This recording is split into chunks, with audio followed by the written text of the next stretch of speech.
di seluruh wajahnya. Merah dan mengeluarkan nanah, meneteskan air mata, memandikan si Aryani. Ingin anaknya sembuh, sambil netes air matanya.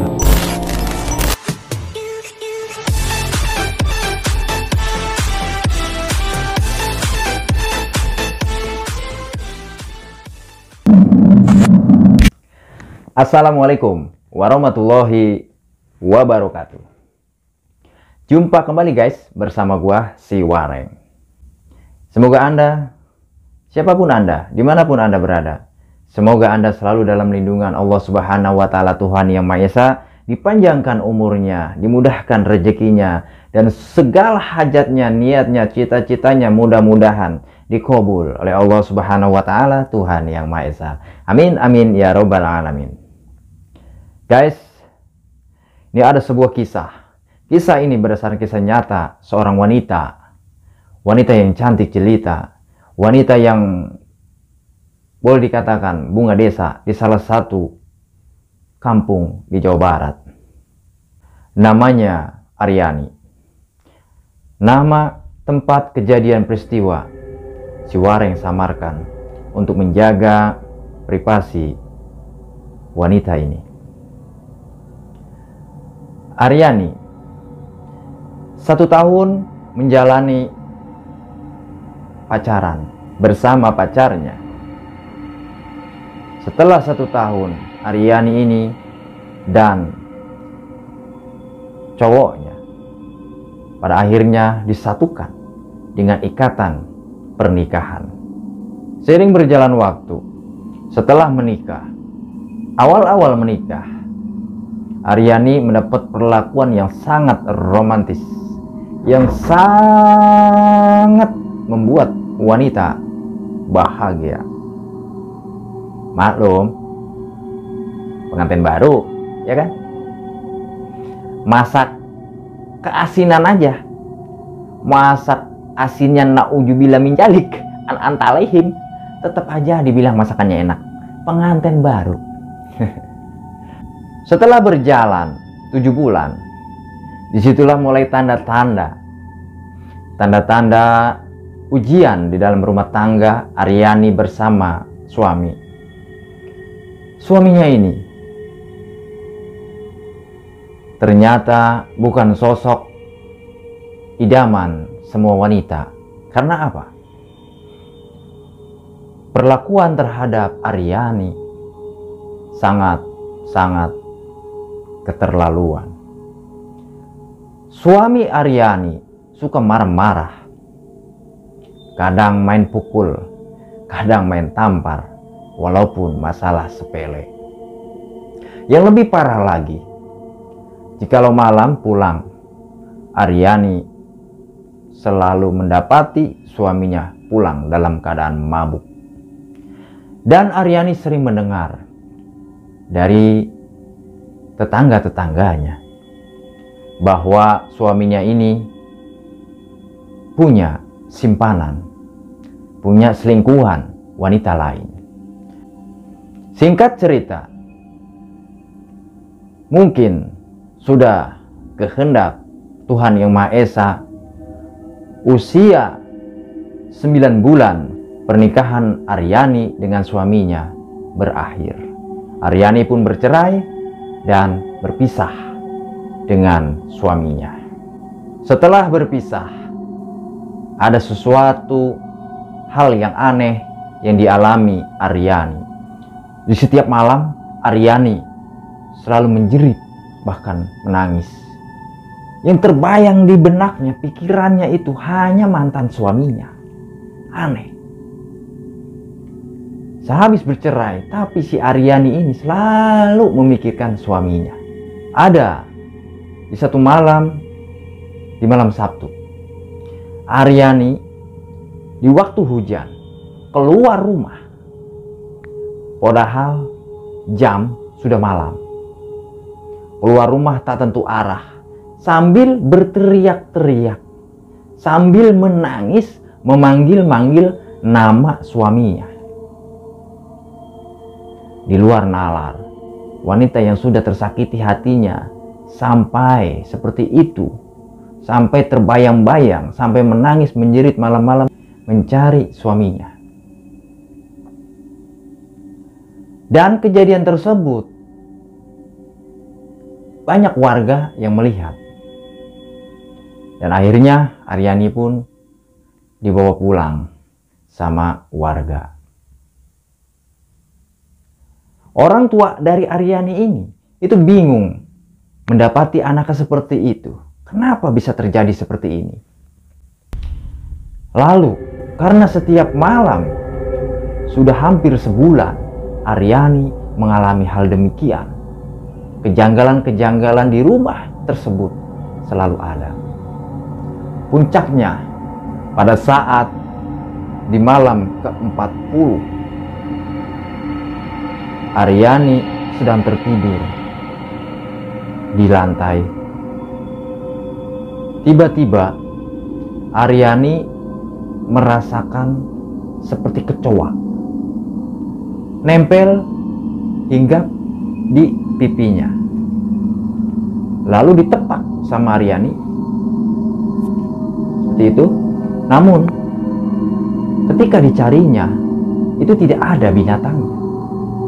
Dan dia rasakan di telapak tangannya ini, itu dia menepak itu, yang dia rasakan itu berbulu.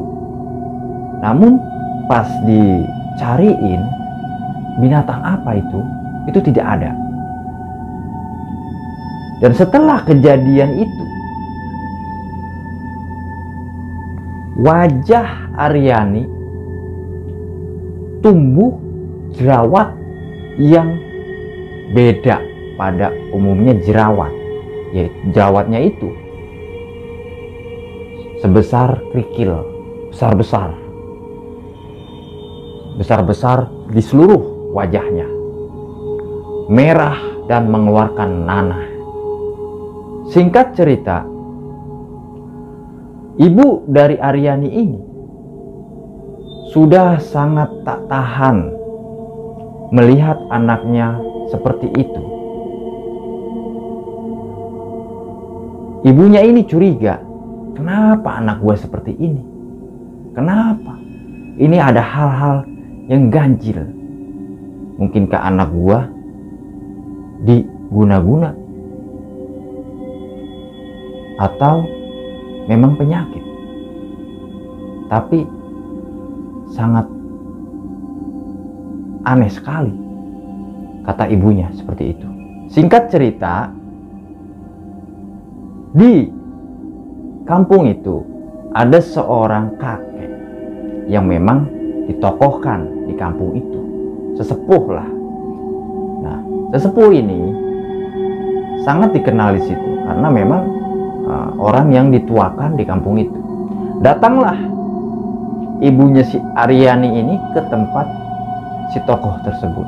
Nah, si tokoh ini sebut saja namanya Pak Sukri. Pak Sukri ini memberi saran kepada ibu Aryani untuk berikhtiar. Ibunya si Aryani ini disuruh mendatangi salah satu guru yang memang bukan pondok, namun banyak yang ngaji, terus ya banyak juga orang-orang dari luar Jawa Barat yang datang ke dia meminta solusi kepada dia menurut Aki Sukri ini. Akhirnya Aryani dan ibu dan keluarganya berangkat ke tempatnya yang dibilang oleh Aki Sukri tadi. Datanglah dia ke tempat itu. Nah, di sana ada anak-anak yang sedang mengaji. Dan ibu Aryani dan keluarganya disuruh menunggu. Nah, setelah anak-anak selesai mengaji, akhirnya barulah si mbah itu, si guru itu menemui Aryani dan keluarganya. Lalu si mbah ini namanya Mbah Asep. Mbah Asep ini ketika menemui Aryani dengan keadaan seperti itu, geleng-geleng kepala. Akhirnya ngobrol lah antara keluarga Aryani dan Mbah Asep ini. Mbah, mohon maaf, saya minta tolong. Ini anak saya, entah kenapa setiap malam menangis, setiap malam kadang suka jalan di tengah malam. Saya jadi bingung, Mbah, sebagai orang tuanya. Dan ini anak saya mukanya aneh sekali, Mbah. Seperti ini membuat saya bingung, Mbah. Harus bagaimana saya sebagai orang tuanya? Kata ibunya si Aryani. Ibu, Bapak, dan Dek Aryani, ini Mbah sangat prihatin dengan apa yang Aryani ini rasakan. Ini adalah perbuatan orang yang zolim, orang yang sebetulnya orang ini sangat sayang sama Aryani, namun dia tidak mau mengungkapkan, dia tidak mau datang agar Aryani ini kembali kepada dia. Yang dia mau Aryani minta maaf, datang ke dia, dan dia akan menerimanya. Maksudnya bagaimana, Mbah? Mungkin Aryani yang tahu tentang ini. Wah, jangan-jangan suaminya, Mbah. Ya, tapi ini cukup kita saja yang tahu. Sekarang begini saja. Mau sembuh atau mau apa? Kata si Mbah Asep ini. Mbah, yang penting anak saya sembuh aja, Mbah. Tuh kata orang tuanya tuh, bapak dan ibunya si Aryani. Akhirnya dikasih tahu sama mereka bahwa di malam Jumat selalulah datang ke sini. Karena guna-guna ini akan menyerang di setiap malam Sabtu. Saya akan membentengi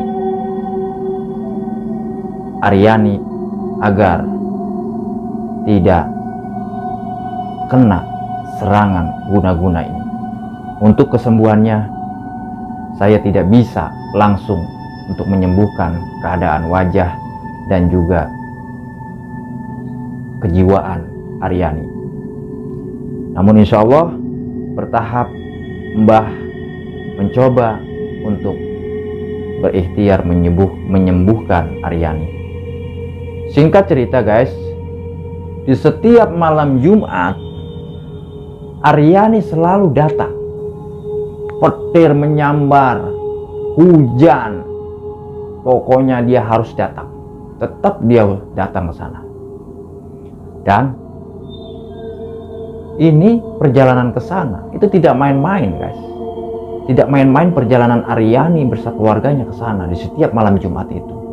Penuh dengan godaan-godaan makhluk-makhluk astral di sepanjang perjalanan. Namun Aryani dan keluarganya ini sudah dibekali sama Mbah Asep. Mereka ini naik mobil guys, mobil Kijang Losbak. Supir bapaknya, Aryani dan ibunya, 3 di depan mobil itu. Terkadang itu di dalam perjalanan itu banyak ya makhluk-makhluk astral yang menggoda, yang mengganggu. Kadang-kadang lagi jalan itunya, bak mobilnya penuh dengan hantu-hantu seperti pocong, kuntilanak. Dan ketika berjalan, kadang-kadang ada yang seperti orang nyebrang, seperti nenek-nenek yang nyebrang. Banyak sekali godaan-godaan itu guys. Di setiap dia mau datang ke tempat Mbah Asep di malam Jumat. Namun alhamdulillah segala ujian godaan itu dia dapat lewati, sehingga dia bertemu ke tempat Mbah Asep di setiap malam Jumat. Singkat cerita guys, di malam Jumat ke-7 Mbah Asep ini bukan dukun ya guys, bukan dukun. Dia ini seorang guru ngaji yang tidak dikenal lah istilahnya, guru ngaji ke kampung di Jawa Barat, ini di pedalaman guys. Dia ini bukan dukun, namun banyak orang yang minta pendapat dan juga obat sama dia, dan dia tidak menarik, dan dia ini murni membantu saudara-saudaranya yang membutuhkan bantuan dia ketika selama dia itu mampu. Di malam Jumat yang ketujuh, inilah puncak dari segalanya. Aryani diminta sama Mbah Asep disaksikan sama ibu dan bapaknya di dekat sumur. Jadi si Aryani ini diminta melucuti semua pakaiannya. Tidak boleh ada sehelai pakaian pun yang menempel di badan. Ini nggak telanjang guys. Jadi si Aryani ini hanya dibaluti dengan kain putih. Bukan Mbak Asep yang memasang itu. Kalau Mbak Asep yang masangin, nah dukun cabul namanya, kan begitu. Nah ini yang masangin ini itu ibunya sendiri dan orang tuanya, bapaknya, orang tuanya lah yang mengenakan kain putih itu. Lalu dengan air kembang yang sudah disediakan sama Mbah, sebelum dimandikan, si Mbah ini, Mbah Asep ini bicara kepada Aryani dan orang tuanya. Aryani, Bapak, Ibu, mohonlah keriduan Allah Subhanahu wa Ta'ala. Saya di sini hanya berusaha. Semoga di malam ini ada titik terang. Apapun yang terjadi nanti, ini hanya ada dua pilihan. Apa tuh Mbah pilihannya? Kata orang tuanya si Aryani. Pilihannya antara dua ini. Semoga ibu bapak ikhlas. Kalau saya tidak bisa mengeluarkan energi negatif dari tubuh Aryani, maka saya kalah dan saya tidak dapat membantu, dan bisa jadi saya akan meninggal dunia, kata si Mbah Asep. Namun bila energi negatif atas izin Allah Subhanahu wa Ta'ala yang menempel di tubuh Aryani ini, yang menyebabkan Aryani seperti orang gila, yang menyebabkan Aryani linglung, menyebabkan Aryani menjadi buruk rupa ini, maka si pengirimlah yang akan menerima akibatnya. Karena saya tidak membalas, saya juga tidak mengembalikan ini semua, karena inilah punya orang yang mengirim, punya orang yang menyerang, maka akan kembali kepada orang tersebut. Jikalau doa kita bersama, ikhtiar kita bersama diijabah, dikabul oleh Allah Subhanahu wa Ta'ala. Ibu, saya minta mandikanlah anak ibu sebanyak 7 kali dengan air yang sudah saya sediakan. Jangan ada sepatah kata pun, ibu dan bapak, jangan ada sepatah kata pun kecuali pasrahkan diri kepada Allah Subhanahu wa Ta'ala untuk kesembuhan, keselamatan anak ibu. Mungkin cukup dari Mbah. Ada yang ditanya, Ibu? Udah Mbah, kami mengerti. Baik, nanti setelah ibu memandikan, saya akan kembali lagi. Pergilah tuh si Mbah itu mandiin emak dan bapaknya si Aryani. Kalau gue yang mandiin juga boleh juga sih, cuma saya bukan gue yang mandiin, emak bapaknya. Nah, setelah itu gayung demi gayung dimandiin tuh si Aryani sama emak sama bapaknya, pakai apa namanya, air bercampur air kembang, mandiin. Sambil emaknya itu dan bapaknya meneteskan air mata memandikan si Aryani, ingin anaknya sembuh. Sambil netes air matanya dipandiin, dan selesailah proses pemandian Aryani. Setelah itu ada kejadian aneh, hal aneh menimpa kain putih yang menutupi badan Aryani. Kain yang putih berubah menjadi warna tanah. Warna tanah tahu kan guys? Coklat-coklat gimana gitu. Nah, seperti itu. Lalu Simbah pun datang. Simbah Asep berkata, "Alhamdulillah Aryani, doamu, doa ibu bapakmu dikabul oleh Allah Subhanahu wa Ta'ala. Segala bentuk kekuatan negatif yang ada di diri Aryani, yang sudah menggerogoti Aryani ini, sudah insya Allah keluar. Karena dengan berubahnya kain putih itu, insya Allah Aryani akan sembuh. Dan segala perbuatan yang sudah dilakukan kepada Aryani oleh pengirim akan kembali kepada dirinya sendiri." Singkat cerita guys, Aryani pun kembali sembuh dan sehat, dan sedikit demi sedikit wajahnya itu kembali mulus, dan Aryani sembuh total selama 7 hari setelah prosesi pemandian oleh Mbah Asep. Normal kembali menjadi seorang wanita yang cantik jelita. Dan di seminggu itu juga Aryani mendapatkan kabar dari tetangga suaminya bahwa suaminya itu sudah meninggal dunia.